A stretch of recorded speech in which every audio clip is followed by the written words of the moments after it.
4 section on the left was hit the hardest. Those who could return fire did, forcing the enemy to the ground. Sharp had Buick move 6 section into an L shape to maximise their firepower across 11 platoons front. 18 August is the 59th anniversary of the Battle of Long Tan, one of the most brutal and significant ANZAC battles of the Vietnam War.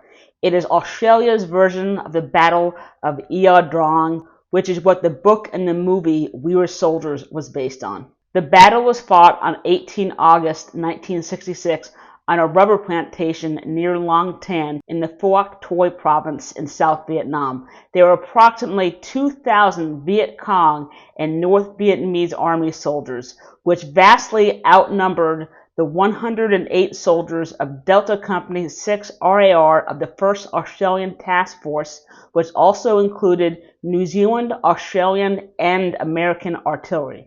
Even though the number is most likely severely underestimated, the official number of NVA and VC deaths is 245, and it is estimated that over 1,000 were injured. Australian casualties were 18 killed and 24 wounded. Considering how important this battle is, I wanted to react to a longer video on the battle, which is why I chose to react to Battle of Long Tan documentary Vietnam War Danger Close by Martin Walsh Red Dune Films, who I believe are the same people who actually produced the movie Danger Close, which is based on this battle. Hopefully one day I'll get a chance to react to it, and if I do, I'll either link it down below or at the end of this video. Before we start, I want to make 2 quick points. You may have heard of the phrase, artillery is the king of battle. The Battle of Long Tan pretty much encompasses that phrase and proves why it is true.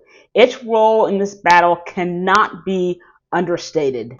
Also, there should be a lot of names being mentioned in this video. 3 names I want you to listen for, which I'm almost positive they'll talk about. Medic Doc Dobson, radio operator Bill Akell, and Captain Stanley, a forward observer from the New Zealand Artillery Regiment, who played one of the biggest roles in this battle.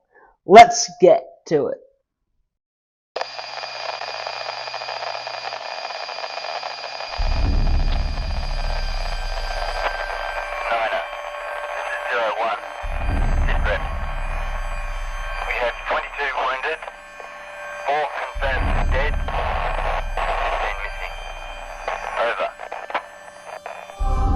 I believe that is the actual audio recording of the battle, by the way.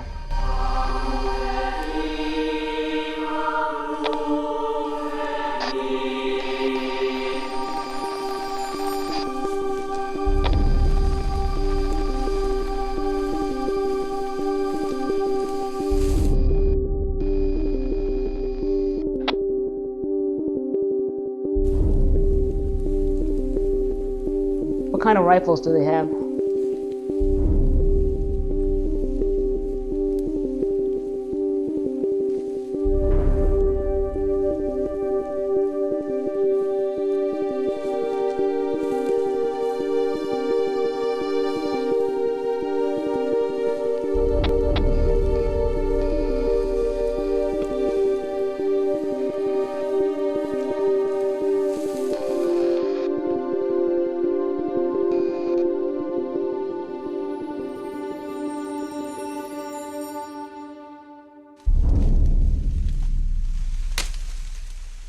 It was just going to be another hard patrol through the scrub.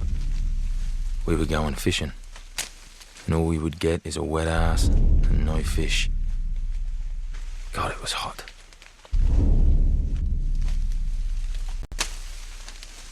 As we went out through the wire, none of us knew that by the end of the day, we would be fighting for our lives, and that the Battle of Long Tan will become the costliest single engagement involving Australian troops in Vietnam.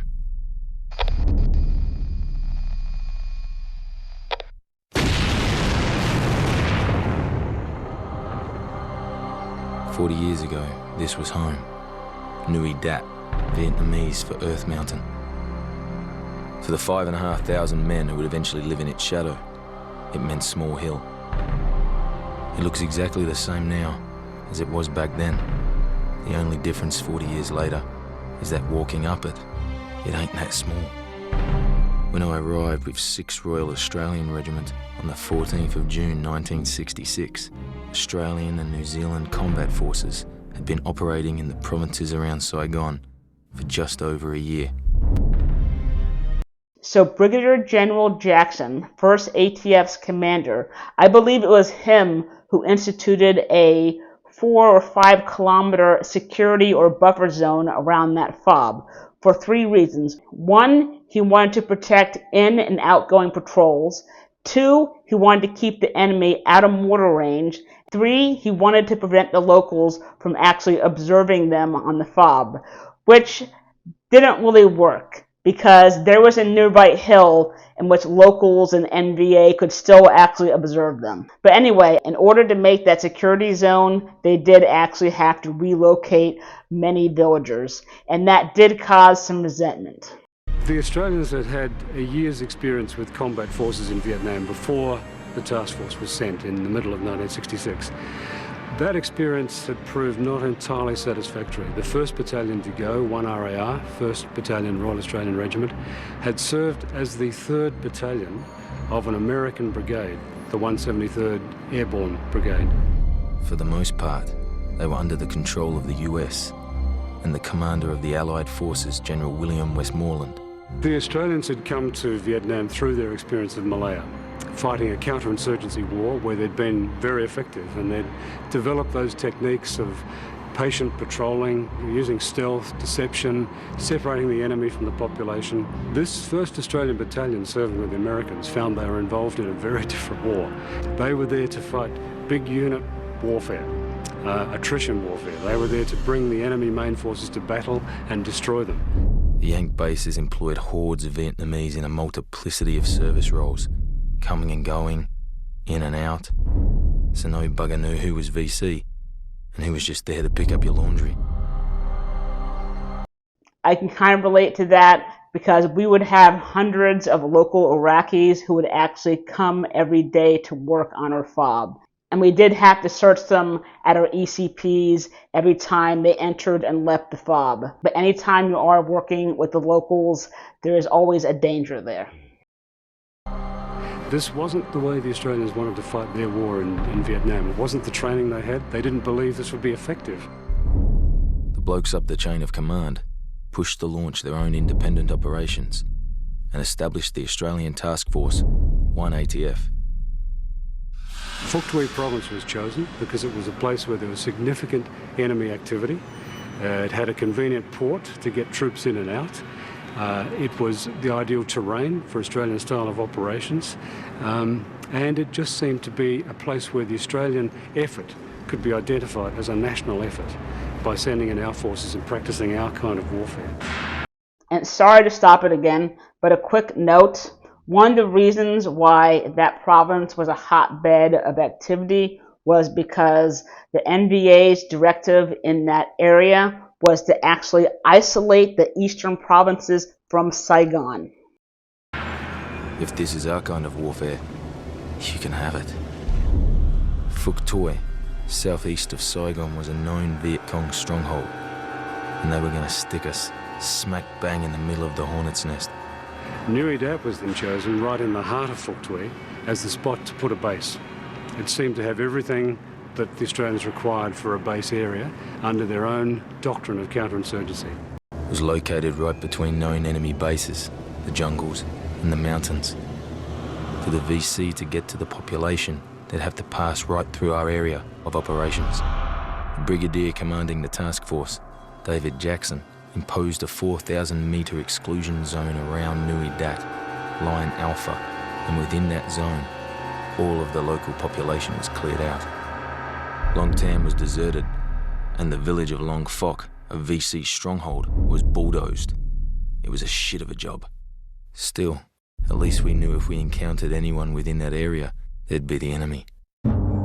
So the Australians were throwing down the gauntlet by putting themselves in a base, interposing themselves between the enemy and the population.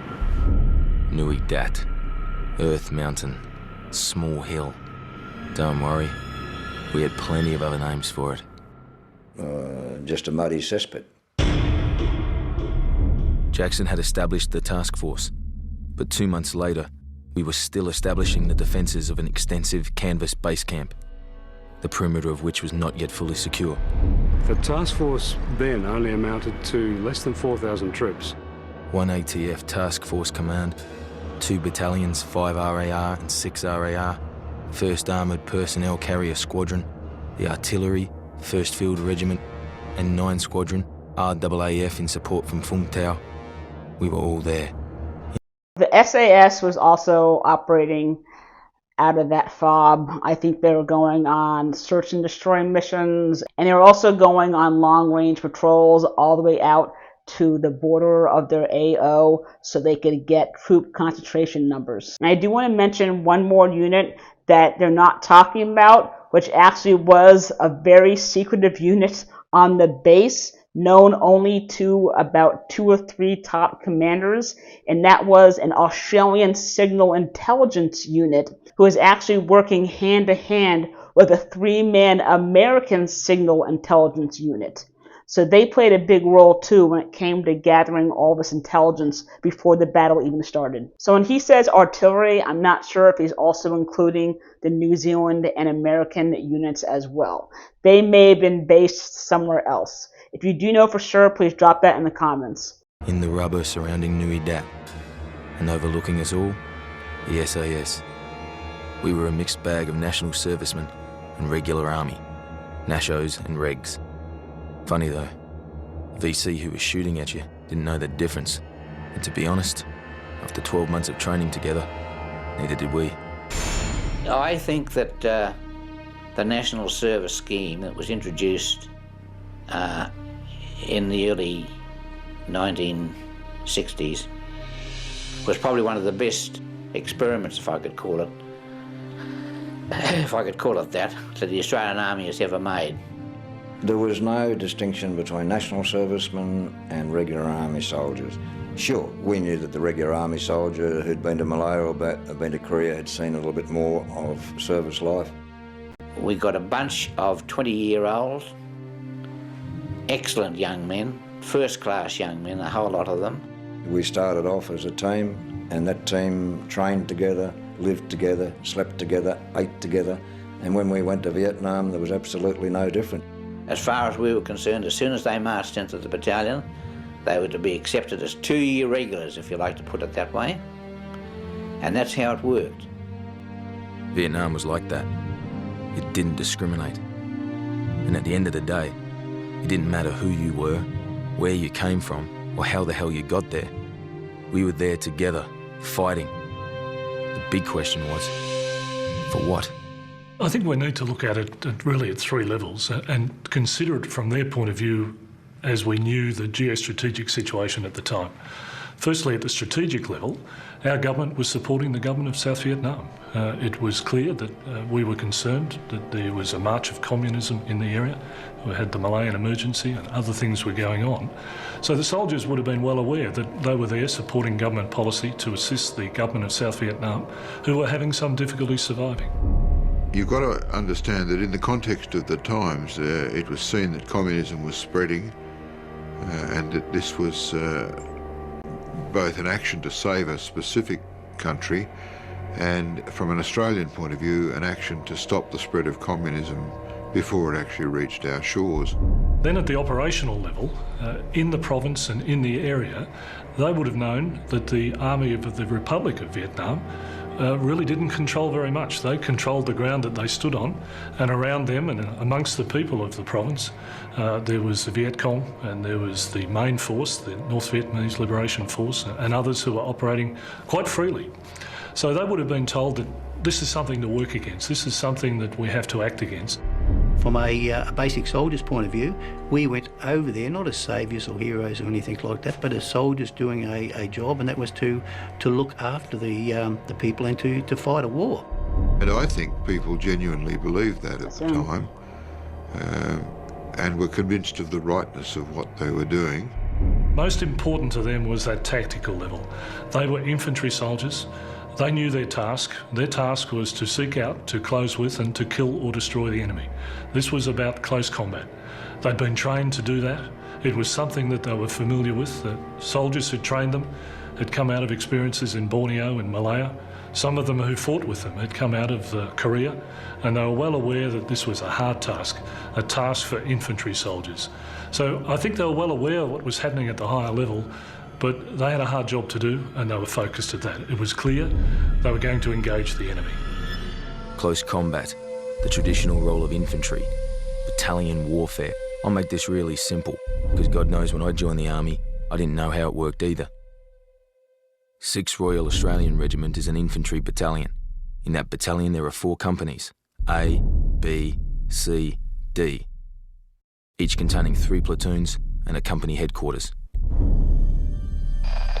The U.S. Army structure is almost identical to this. After cutting our way through knife-edge elephant grass for 2 hours, we reached the edge of the rubber plantation at Long Tan. B Company was there, waiting for us. They'd been out overnight looking for enemy mortar base plate positions. Task Force Command at Nui Dat had been mortared the previous night.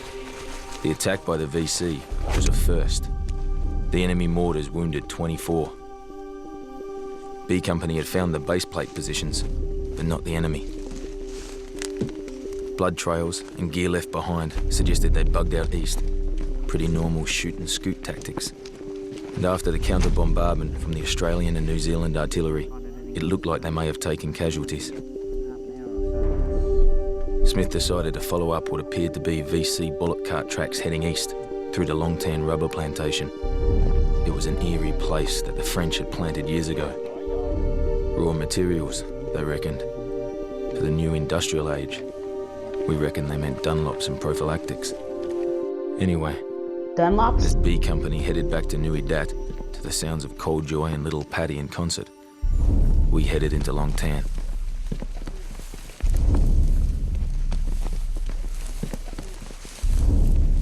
What is Dunlop? Through the middle of the rubber plantation, over the top of one of the hill was a track, a straight track that had been cleared. We got to that and did an obstacle crossing to cross it. Myself and Custard Miller were just approaching the track when I saw 4 or 5, 6 VC coming down. They were quite nonchalant. They did not know we were there because they would have not been walking down the track like they were, and they were talking. The rest of the company didn't have a clue what was going on because I'd been the only one who'd seen these blokes. And just as we moved off into the rubber on the other side of the track, the firing started up where 11 was. There's only one thing to do. I got up in the Armalite and fired a couple of rounds and dropped the sky. This is 4-2. Contact. Wait out. It's kind of chaotic for the first half a minute to a minute. And in that half a minute to a minute, it's the best time for anyone to react if you're under fire. And in this case, the VC got up and run like hell, and they broke out to the east. Gordon Sharp jumped on the radio and reported back to me that they'd had an encounter with about 8 Viet Cong. For those of you who don't know, Lieutenant Sharp was the platoon leader or commander of 11 Platoon, whereas Sergeant Buick was the platoon sergeant, who actually was a pretty experienced soldier. I think he did also fight in the Malayan emergency. This is 4-2. Fetch Sunray. Over. 4-2. This is 4 Sunray. Over. 4-2. Sit rep. 7 enemy. Green uniforms. 100 yards to our front right. 2 enemy casualties. Enemy bugged out east. Over.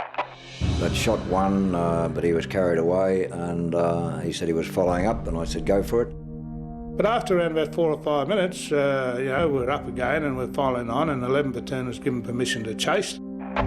Chase them. Get there, boys. Over. 4-2. Roger. Out. I didn't take any notice of what they're dressed in, but they were dressed in green similar to us. 7 enemy. Green uniforms. 100 yards to our front right. Green uniforms.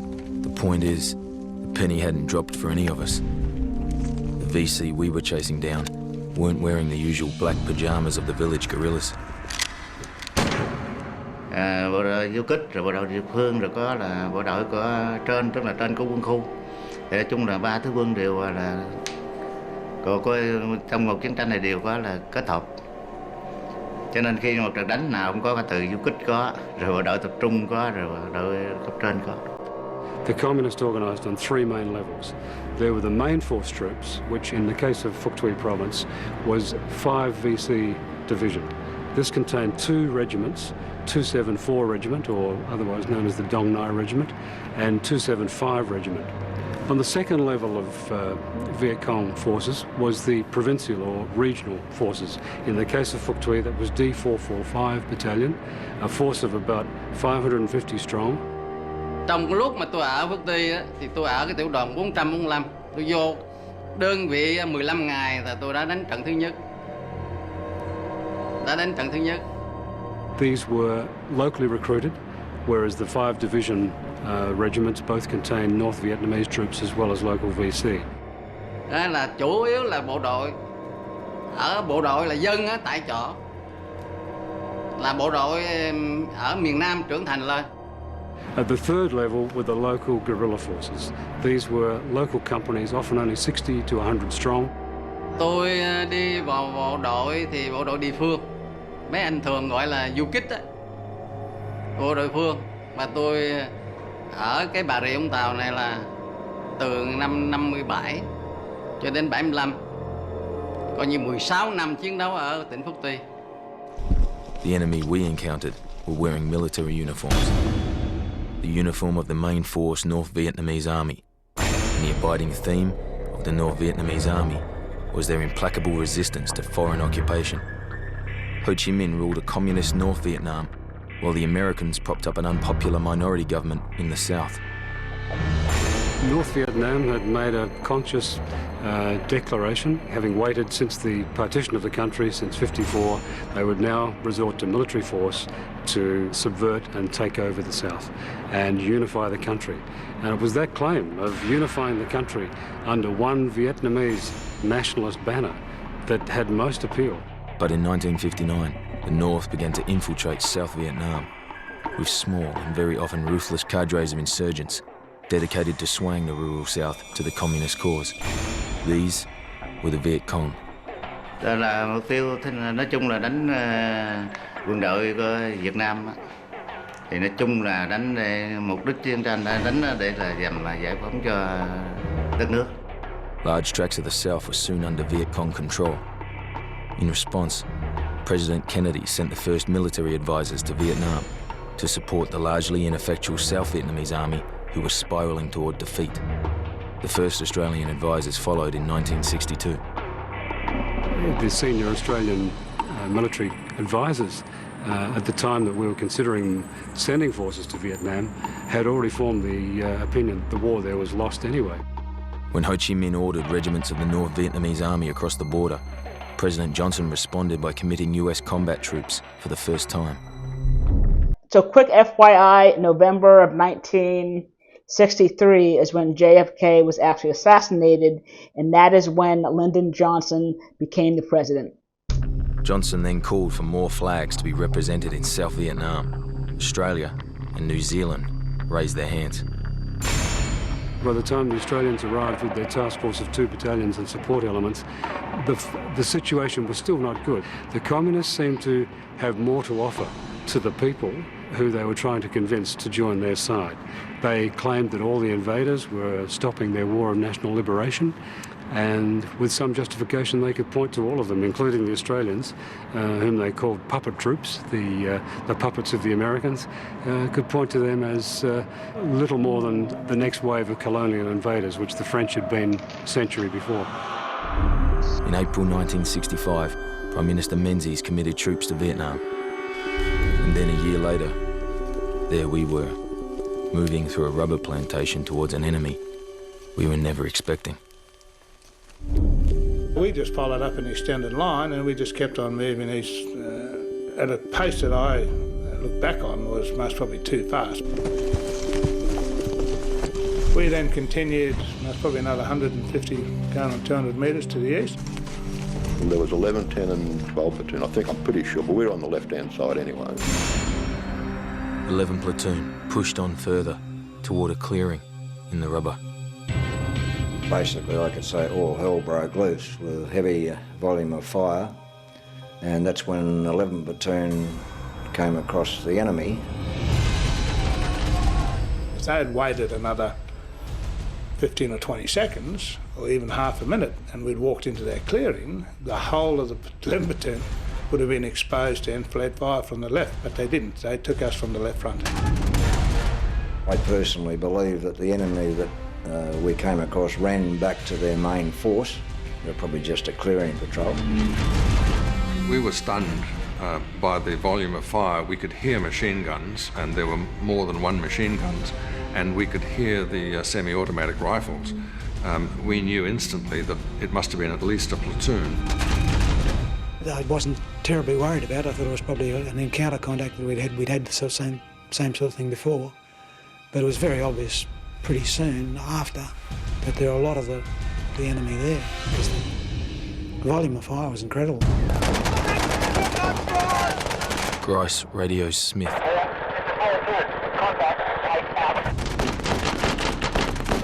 Generally, contacts are made from the front, not from the side. This is quite peculiar because it came from the side. I'd say shits were trumps straight away for most of us, and then probably the training took over, but yeah, there was a hell of a lot of them. I opened up, there's at least 2 machine guns, 7.62 RPDs, and some rifles and AK-47. They were that good that at around about 75 to 100 metres, they knocked over the left section. There's 6 guys there, 4 were killed and 2 were wounded. Everyone reckons we got knocked off early, like our section, but, well, we were there for a while. They most probably couldn't see the rest of us. They spread out for another 150 to 200 metres on the right of us. Shorty was wounded first. He yelled, he said he was hit, so Mitch said to me, "Can cover me and I'll go and have a look for Shorty." Then I yelled out to Doug, and as I was talking to Doug, he got hit by a burst of automatic fire. When I turned back, after seeing Doug get it, I was looking down the barrel of an enemy rifle. So, and I thought then, well, I'm gone here. As he fired, I dropped behind my backpack and the webbing, and I think at that time the bullet probably hit that pack. After the initial fire, which only lasted for a few seconds, most probably 5 to 10 seconds, we all went to ground. 4 section on the left was hit the hardest. Those who could return fire did, forcing the enemy to the ground. Sharp had Buick move 6 section into an L shape to maximise their firepower across 11 platoons front. So the 4 or 5 minutes after the initial contact is taken up with the passage of information backwards and forwards. Sharp radios Smith.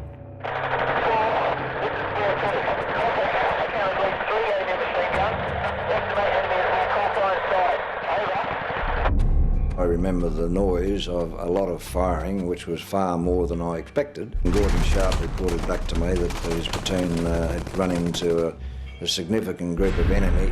Sharp estimated the enemy was platoon size, 30 men. There's a creek that follows around the bottom end of Muidat 2. They were on the other side of that creek, in the region of that creek. And that would have been, at the closest, most probably 125 metres from the extreme left-hand guy. There was no one in front of us until possibly 20 minutes to half an hour into the battle when they attacked us from the east, straight to our front. So I know that the United States has dragged Australia into a lot of conflicts. Even though many people do believe this, I'm not sure if it's accurate to say that Australia is a puppet of the United States. I prefer to think of it as Australia and the United States just having a long-standing friendship and are allies. That's my opinion. I really enjoyed my time serving with the diggers in Iraq, and I have nothing but the utmost respect for them. Once part 2 is up, I'll put it right here. Thanks for watching.